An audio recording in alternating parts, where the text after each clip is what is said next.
ETF index mutual funds నేర్చుకుని stock మార్కెట్లో రాణించాలనుకుంటున్నారా? వెంటనే ఈ నెంబర్కి కాల్ చేయండి.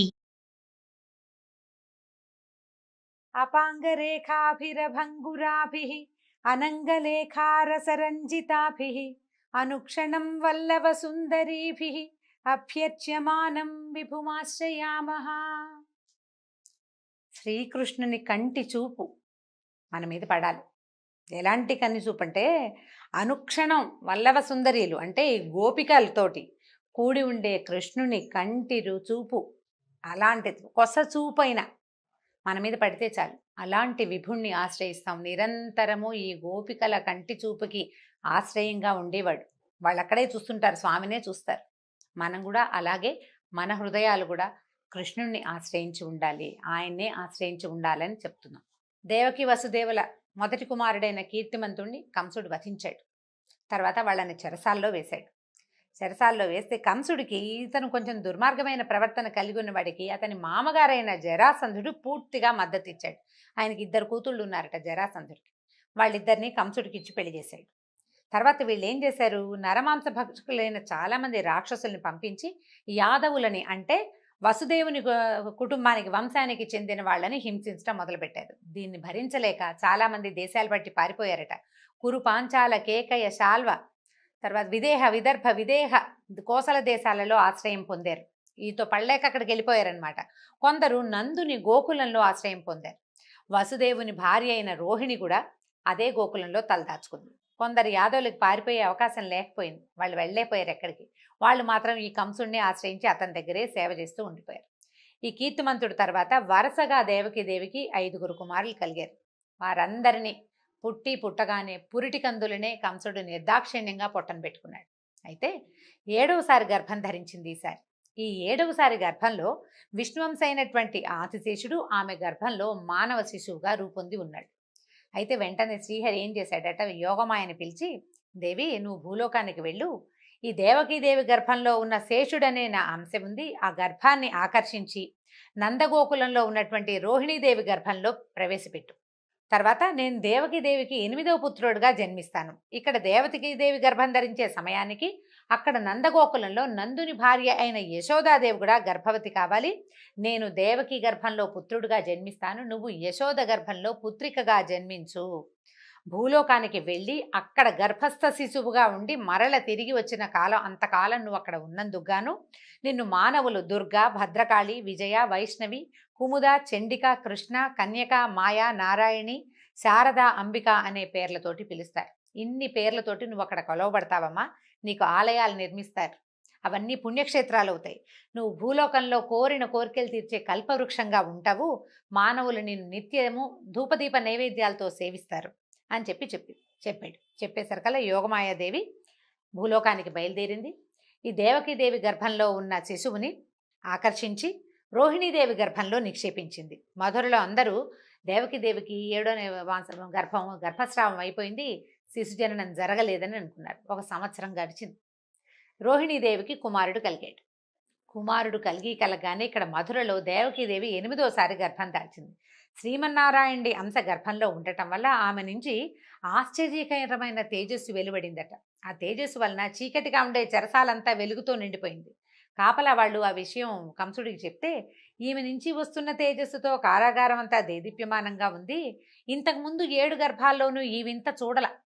ఈ 8వ గర్భంలో ధరించగానే ఈమెలో వచ్చిన మార్పు, ఈ తేజస్సు చూస్తుంటే తప్పకుండా నన్ను వధించేందుకు విష్ణువే ఈమె గర్భంలో దాగి ఉన్నాడని అనిపించింది. ఏం చేయాలో పాల్పోలేదు.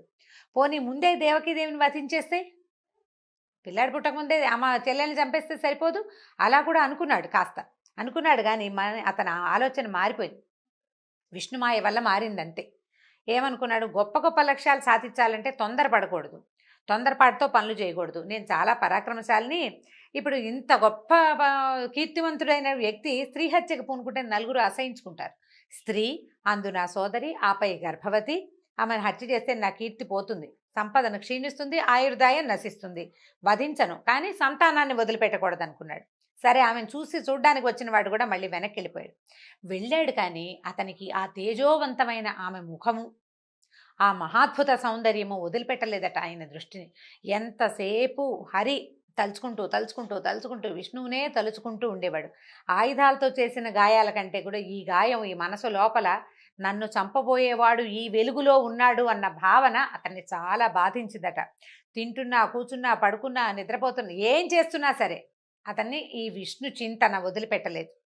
ఇక భగవంతుడే, ఇక రెండో ఆలోచన లేదనమాట. ఏం చేస్తున్నా శ్రీహరి ఆలోచనే ఉండేది. ఈవిడ దేవకీదేవికి ప్రసవ సమయం దగ్గర పడింది. బ్రహ్మరుద్రాది దేవతలందరూ కారాగారానికి వచ్చారు ఆమెను చూడ్డానికి. గర్భస్థ శిశువుగా భగవంతుడు ఉన్న ఆ గర్భము ధరించిన మాతృమూర్తిని చూడ్డానికి వచ్చారు. అందరూ చూసి ఆమెకు ధైర్యం చెప్పారు. నీ పిల్లవాడిని ఏమీ చేయలేడమా కంసుడు, నీ పిల్లవాడు ఈ పుట్టబోయే నీ కొడుకు యాదవులని రక్షిస్తాడని చెప్పి ధైర్యం చెప్పారు. తర్వాత ఆ మంగళమైన ముహూర్తం ఆ రోజు ఎదురుపడింది. ఏ రోజు వచ్చింది చూడండి, శ్రీకృష్ణ జననం. సర్వాత్మకుడు, సర్వశేషి, సర్వవ్యాపకుడు అయినటువంటి శ్రీమన్నారాయణుడు తన అంశతోటి దేవకీదేవి పుత్రుడిగా మానవుడై అవతరించబోతున్న మంగళకరమైన ముహూర్తం. భక్తులు తమ చర్మచక్షువులతో తనని చూడలేరని, అంటే మనం ఎవ్వరం నేకెడేది మాంసనేత్రంతో భగవంతుడిని చూడలేం. మనకి కనిపించటానికే, మానవులని ఉద్ధరించటానికే, భూభారం తగ్గించటానికి భగవంతుడు గర్భస్థ శిశువుగా, ఏ జన్మంటూ లేనివాడు, జన్మే లేని మహానుభావుడు జన్మించటానికి ఉద్యుక్తుడయ్యి ఆమె గర్భంలో ప్రవేశించాడు. ఆమె బయటికి రాబోయే సుముహూర్తం దగ్గర పడిందట. వర్ష ఋతువులోని శ్రావణ మాసం, కృష్ణపక్షంలోని అష్టమి తిథి, అర్ధరాత్రి సమయం. నక్షత్రాలు, గ్రహాలు అన్నీ అత్యంత శుభప్రదమైన స్థానాల్లో ఉన్నాయి. చంద్రుడు రోహిణి నక్షత్రస్థుడై ఉన్నాడు. దిక్కులు ప్రశాంతంగా ఉన్నాయి. ఆకాశంలో మబ్బులు లేవు. గుంపులు గుంపులుగా ఉన్న నక్షత్రాలు విశేషంగా ప్రకాశిస్తున్నాయి. ఎంత విశేషంగా ఉందో చూడండి. నదుల్లో నీరు ప్రశాంతంగా ఉందట. గాలి సుగంధాన్ని మోసుకొచ్చి ఎంత హాయో, చల్లని గాలి వీస్తోంది. విప్రుల అగ్నిగృహాలలో త్రేతాగ్నులు నిలకడగా జ్వలిస్తున్నాయి. భగవంతుడు రాబోతున్నాడన్న ఆనందంతో అగ్నులు కూడా నిలకడగా జ్వలిస్తున్నాయట. అరణ్యాల్లోనూ ఉపవనాల్లో వృక్షాలకి, లతలకి అర్ధరాత్రి సమయంలోనే పువ్వులు పూసేసినాయట, గుత్తులు గుత్తులుగా. ఆ పువ్వుల వాసనకి తుమ్మెదలు వచ్చి చేరిపోయినాయట వాటి మీద. ఈ మధుర, సూరసేన దేశాల్లోని పట్టణాల్లో, నగరాల్లో, గ్రామాల్లో, గొల్లపల్లెల్లో కూడా అంతకుముందు ఎన్నడూ కనపడని ఎన్నో శుభశకునాలు కనిపించినాయట.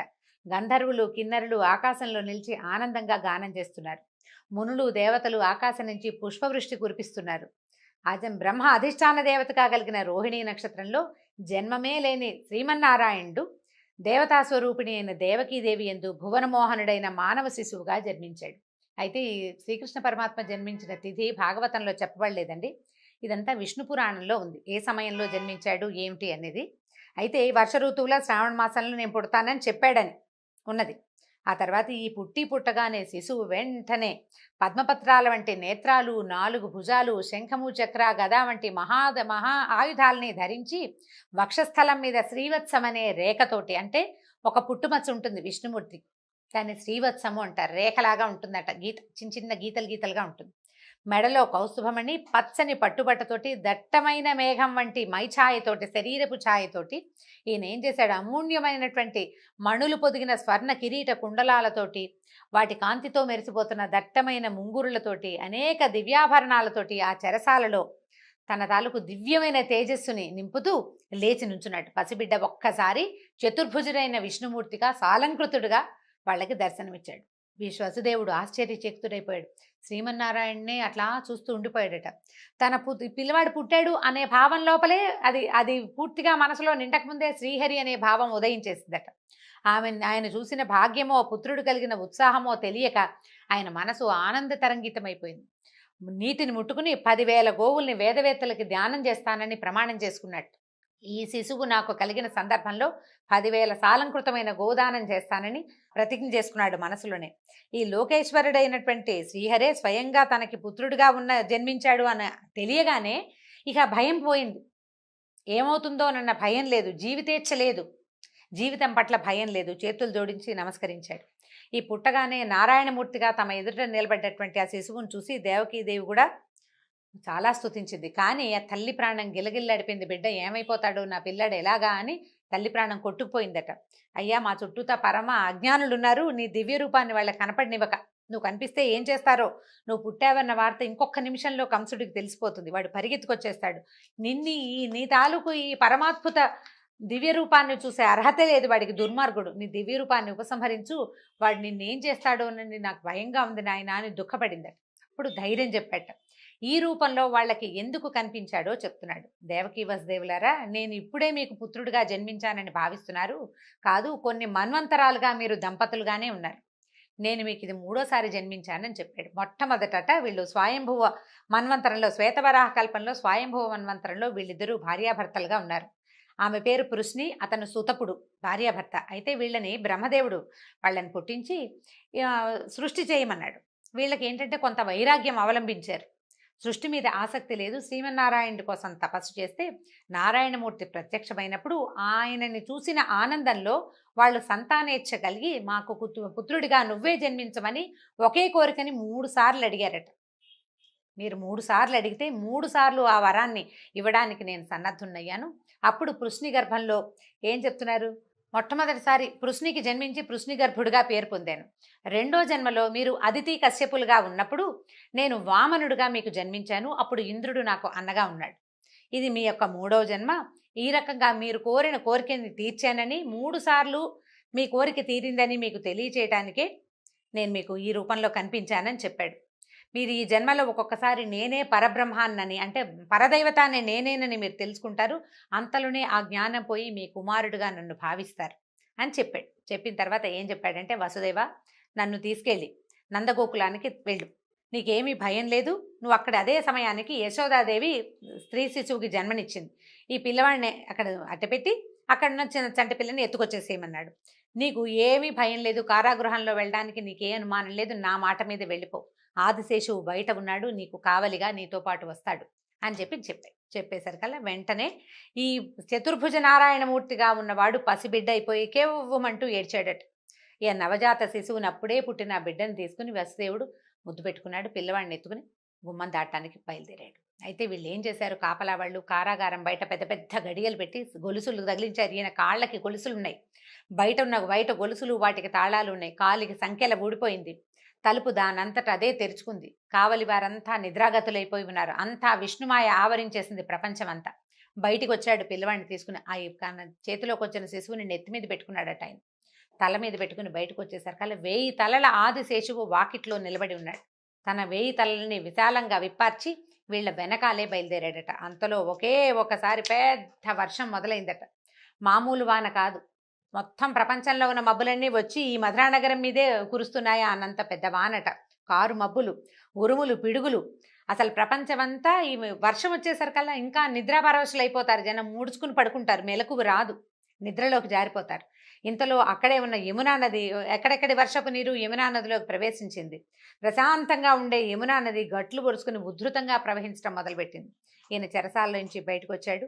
అక్కడ ఆదిశేషు ఉన్నాడు కదా, ఈ పడగలు విప్పి వాళ్ళని రక్షిస్తూ ముందుకు బయలుదేరాడు. ఆయన యమునా తీరం చేరాడు. లోతైన యమునా నదిలో ప్రవాహ వేగం పెరిగిపోయింది. పెద్ద పెద్ద కెరటాలు వస్తున్నాయి. అయినా సరే ఈయనేమో ఆలోచించలా. విష్ణువు వెళ్ళిపోమన్నాడు, వెళ్ళిపోవటమే. అడుగులు వేసి యమునలోకి దిగంగానే యమున, అంత పెద్ద యమున, రాముల వారికి సముద్రం దారిచ్చినట్టుగా ఈ యమునా నది అంత తరంగాలతో ఉన్నది కూడా ఆయన నడవడానికి వీలుగా దారిచ్చేసిందట. వాన పడకుండా ఆదిశేషువు శిశువుని తండ్రిని రక్షిస్తూ పూర్తిగా ఈ నందగోకులానికి చేరేదాకా ఆదిశేషువు వెనకాలే ఉన్నాడు. ఈ యోగమాయ ప్రభావంతో గోకులంలో అందరూ గాఢమైన నిద్రలో ఉన్నారు. పురిటింట్లో కూడా ఎవ్వరూ ఏ సందడి లేదు. యశోదాదేవికి తను బిడ్డకి ప్రసవించానని తెలుసు, కానీ స్త్రీ శిశువో పురుష శిశువో ఆమె మర్చిపోయింది. ఆమెకు తెలియదు. ఈ ప్రసవం చేసిన స్త్రీలకి కూడా పుట్టినవాడు పిల్లవాడా పిల్ల అనే ధ్యాస లేదు. అందరూ ఎవరి ద్వారాన వాళ్ళు మత్తులో పడున్నారు. ఈయన నిశ్శబ్దంగా తను తీసుకొచ్చినటువంటి నారాయణ నవశిశువుని అక్కడ పడుకోబెట్టి అక్కడ ఉన్న వెలిగిపోతున్నటువంటి బాలికని చేత్తో పుచ్చుకున్నాడు. తీసుకుని బయటకు వచ్చేసాడు. బయటకు వచ్చి మళ్ళీ మధురా నగరంలోకి దారి తీశాడు. నగరంలోకి వచ్చేసాడు. యమునా నది దారి ఇచ్చింది. ఆదిశేషువు కాపాడుతున్నాడు. కారాగారంలోకి ప్రవేశించాడు. మొత్తం తలుపులు అన్నీ యథావిధిగా ఎక్కడపక్కడ మూసుకుపోయింది. లోపలికి వెళ్ళిపోయి తన కాలికి సంఖ్యలు తగిలించుకుని పిల్లని తెచ్చి దేవకీదేవి పొత్తిళ్లలో పడుకోబెట్టాడు. పిల్లని నేల మీద పెట్టిన మరుక్షణంకే ఉమ్మని ఏడ్చిందట చంటిపిల్ల. పెద్దగా ఏడ్చింది. ఏడ్చేసరికల్లా అప్పుడే పిల్ల పుట్టేసిందని చెప్పి పిల్లవాడు పుట్టాడు అనుకుని కావలి వారంతా అరిచరిచి కేకలు పెట్టి బాకాలు ఊదారు. ప్రసవం అయిపోయింది. మహారాజు రావాలంటే పరిగెత్తుకుంటూ వచ్చాడట. ఆయన ఎట్లా పరిగెత్తుకొచ్చాడంటే, ఎప్పుడెప్పుడు తన మరణానికి కారణమయ్యేవాడు పుట్టేస్తాడో అని బెంగటిల్లిపోయి ఉన్నవాడు ఈ మంచం మించి లేవడం, ఆయన జుట్టు ముడేసుకుని పడుకున్నాడు. ఆ ముడి కాస్త ఊడిపోయింది. అపశకునం, రాజులు జుట్లు విరబోసుకుని బయటికి రాకూడదు. అడుగులు తడబడిపోతున్నాయి. మృత్యువు పిలుస్తోంది అనేసరికల్లా భయం వేస్తుంది. ఆ భయంతో అడుగులు తడబడిపోతున్నాయి. అన్ని అపశకునాలే. వస్తూ బల్లలు కుర్చీలు తన్నేసుకున్నాడు. అంటే ఆ ఉధృతిలో పరిగెత్తుకొస్తూ అనమాట, ఉద్వేగంలో ఎట్లాగోట్లా పరిగెత్తుకొచ్చేసాడు.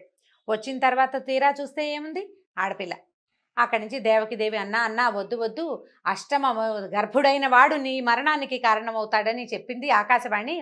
ఇదేమో శిశువు, స్త్రీ శిశువు, ఆడపిల్ల, ఇది నిన్నేం చేస్తుంది? ఇంట్లో పుట్టిన మొట్టమొదటి పిల్ల, ఈ పిల్లని ఏం చెయ్యొద్దని పమిటలో దాచేసుకుందట. పిల్లని ఇవ్వలేదు ఆవిడ. ఇవ్వకపోతే ఆయన బలవంతంగా లాక్కున్నాడు. నువ్వు నా పెళ్ళైనప్పటి నుంచి పుట్టిన పిల్లల్ని చంపేశావు, నేను ఒక్కసారి కూడా ఏమనలేదు. ఆడపిల్ల, ఈ ఒక్క పిల్ల ఇదే ఆఖరిది, నాకు 8దే సంతానం అని జ్యోతిష్కుడు చెప్పారు అందరూ. ఈ ఆఖరి బిడ్డనైనా నాకు బతికించి ఇవ్వమని ఆవిడ ఎంత బతిమలాడినా ఆయన వినకుండా ఈ కాళ్ళు చేత్తో పుచ్చుకున్నాడు. 2 కాళ్ళు ఎత్తి విసిరాడు అక్కడున్న ఒక బండరాయి మీదకి. ఈ విసరంగానే ఈ శిశువు రాతికి తగలేదు, ఎగరటం ఆకాశంలోకి ఎగిరిపోయింది. శక్తి స్వరూపిణిగా నిలబడిందట. ఎలా ఉందంటే ఘనమైన కిరీటము, అమూల్యమైన ఆభరణాలు, 8 భుజాలతోటి, దుర్నిరీక్షమైన తేజస్సుతోటి ఉంది. ధనుర్బాణాలు, శూలము, శక్తి, ఖడ్గము, డాలు, శంఖచక్రాలు, గద ధరించి అక్కడి నుంచి ఈమె పైకి ఇట్లా పెద్ద రూపం కనపడేసరికల్లా సిద్ధులు, చారణులు ఆకాశంలో అటు ఇటు ఆకాశ గమనం చేసే వాళ్ళంతా ఆమెను చూసి ఓ అమ్మవారు ప్రత్యక్షం అయిపోయిందని గానం చేసేస్తున్నారట. ఆమె ఇట్లా అందట, ఓరి మూర్ఖుడా, నేనెవరో తెలియక చంపబోయావు. నన్ను చంపితే నీకొచ్చే ప్రయోజనం ఏముంది? ఏ ప్రయోజనము లేదు. ఇంతకు ముందు జన్మలో నిన్ను చంపినవాడు ఈ జన్మలోనూ నిన్ను చంపగలిగేవాడు పుట్టే ఉన్నాడు నాతో పాటే. అతడే నిన్ను చంపుతాడు. ఇది తప్పదు. మరణం నుంచి తప్పించుకోవాలని దీనులని హింసించడం ఇకనైనా మాను అని చెప్పి ఈ అష్టభుజాలతోటి ఉన్న మహోగ్రమైన రూపం క్షణంలో మాయమైపోయిందట. మాయమైపోయేసరికల్లా ఈ మాయమైన తల్లి భూలోకంలో అనేక స్థానాలతో, అనేక నామాలతోటి వెలిసింది. ఇట్లా చెప్పిన మాట వినేసరికల్లా ఈ కంసుడు చేష్టలు దక్కి నిలబడ్డాడు. ఏం చేయాలో తెలియలా. ఎంత అపచారం చేశాను నేను అనిపించేసింది. చెల్లెలికి, బావకి తను చేసిన ద్రోహం తలుచుకుని కుంగిపోయాడు. గొంతు పిగుల్చుకున్నాడు అతి కష్టం మీద. బావా, నేను ఎంత తప్పు చేశాను, నేను ఎంత ఘోరం చేశాను. మనుషులే అబద్ధాలు ఆడతారనుకున్నాను, దైవ వాక్కులు కూడా అబద్ధాలు ఆడతాయని నాకు తెలియలేదు.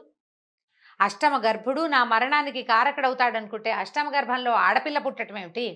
అదేమో నా చేతి నుంచి వెళ్ళిపోవటం ఏమిటి? ఇది దైవం అబద్ధం చెప్తుందని నేను అనుకోలేదు. అశరీరవాణి ఆకాశవాణి అసత్యం చెప్పదని నమ్మాను. ఇవన్నీ నా ప్రాణం కాపాడుకోవాలనే ఆతృతతోటి నరమాంస భక్షకుడిలాగా మీ పిల్లలందరినీ చంపేశాను. మీ పట్ల అపచారం చేశాను. నాకు నిష్కృతి లేదని అసలు ఇంకా కరిగి నీరే ప్రవహించేశాడనమాట కంసుడు. అక్కడి నుంచి మీరు చాలా జ్ఞానులు, మీకు తెలియంది లేదు. లోకంలో ఎవరు ఎవరిని చంపలేరు. ఎవరు జన్మించినా ఎవరు మరణించినా దానికి కాలమే కారణమని మీలాంటి వాళ్ళకి నేను చెప్పక్కర్లేదు. నన్ను క్షమించండి అని చెప్పి వాళ్ళ కాళ్ళు పట్టుకున్నాడు, చెల్లెలది, బావది. వీళ్ళు కూడా వాళ్ళకి తెలుసు ఏం జరిగింది, ఏం జరుగుతోంది అని. తెలిసినా కూడా ఏం చేశారు? వీడితో మూర్ఖుడితోటి సంభాషణ ప్రమాదకరం అంచేత ఏమన్నారు, ఇక ఇలా జరగాల్సి ఉంది, జరిగింది. అందరిలోనూ పరమాత్మనే చూసేవాడికి ఒకడు మిత్రుడు కాదు, ఇంకోటి శత్రువు కాదు నాయన. పరమేశ్వరుడే ఈ లీలంతా నడిపిస్తాడు, ఏం పర్వాలేదు. నువ్వు ఆపలేవు, మేము ఆపలేవు, ఇలా జరిగేదాన్ని మనమేం ఆపుతాం, పరమేశ్వరుని లీల అని చెప్పి నిశ్శబ్దంగా ఉండిపోయారు. కంసుడు వాళ్ళిద్దరిని చెరసాల నుంచి విముక్తులను చేసేసాడు. వాళ్ళ అనుమతి తీసుకుని ఈ రాజమందిరానికి వెళ్ళిపోయాడు. ఈ వెళ్ళిపోయిన కంసుడికి ఎవరు ఎటువంటి సలహా చెప్పారు, అతను మళ్ళీ తన ప్రవర్తనని ఏ రకంగా మార్చుకున్నాడు. దుర్మార్గులు చూడండి, ఇవాళ చాలా రియలైజ్ అయినట్టు ఉంటారు, రేపొద్దుటికి వాడి ప్రవర్తన మారిపోతుంది. చంపేస్తానన్న చెల్లెల్ని వదిలిపెట్టాడు, నేను చంపనన్న పిల్లవాడిని చంపేశాడు. ఇప్పుడు వీళ్ళని వదిలిపెట్టాడు, కాళ్ళు పట్టుకున్నాడు, నాది తప్పేనన్నాడు. రేపేం చేస్తాడో తెలీదు. రేపేం చేయబోతాడో కంస మహారాజు రేపటి కథలో తెలుసుకుందాం. నమస్కారం.